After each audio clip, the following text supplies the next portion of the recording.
ધાંગધ્રા શહેરમાં આજરોજ રામનવમીના પાવન પ્રસંગે ભક્તિ, શ્રદ્ધા અને ઉત્સાહનો અદ્ભુત માહોલ જોવા મળ્યો હતો. ચૈત્ર સુદ નોમના પવિત્ર દિવસે ભગવાન રામના જન્મોત્સવને ધામધૂમથી ઉજવવામાં આવ્યો હતો.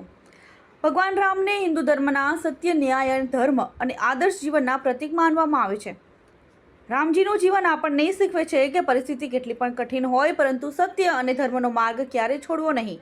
તેમના આદર્શો આજે પણ સમાજને એકતા, સંસ્કાર અને સદાચાર તરફ દોરી રહ્યા છે.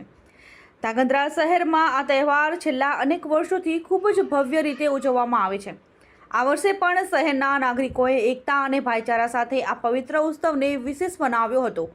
ખાસ કરીને આ વર્ષે 43મી ભવ્ય શોભાયાત્રાનું આયોજન કરવામાં આવ્યું હતું, જેમાં મોટી સંખ્યામાં ભક્તોએ ભાગ લીધો હતો.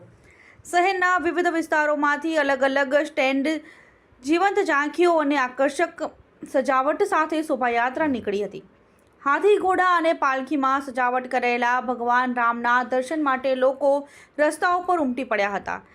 જય શ્રી રામના ગુંજતા નારા સાથે સમગ્ર શહેર ભક્તિમય બન્યું હતું. આ પ્રસંગે ધાંગધ્રા શહેરના યુવાનો, વડીલો, મહિલાઓ અને બાળકો તમામે ઉત્સાહભેર ભાગ લીધો હતો. શહેરની જનતાએ એકતા, સહકાર અને સંસ્કૃતિ પ્રત્યેનો ગર્વ વ્યક્ત કરતા આ ઉત્સવને વધુ ભવ્ય બનાવ્યો હતો.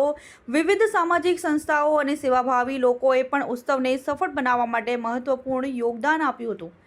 રસ્તાઓ પર ઠંડા પાણી, છાશ અને પ્રસાદની વ્યવસ્થા કરવામાં આવી હતી, જે ધાંગધ્રાની સેવાભાવી પરંપરાનું જીવંત ઉદાહરણ છે. આ રીતે ધાંગધ્રા શહેરમાં ઉજવાતી રામનવમી માત્ર એક તહેવાર નહીં, પરંતુ સંસ્કૃતિ, શ્રદ્ધા અને એકતાનો મહોત્સવ બની રહી છે.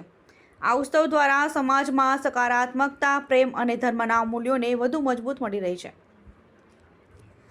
રિપોર્ટ બાય મુકેશ બુડિયા, ધાંગધ્રા, દીવ મિરર ન્યૂઝ. નમસ્તે મિત્રો, હું છું ચાંદની પરમાર. આપની મનપસંદ ચેનલ એટલે કે દીવ મિરર ન્યૂઝ ચેનલને લાઈક કરો, શેર કરો અને ફોલો કરો.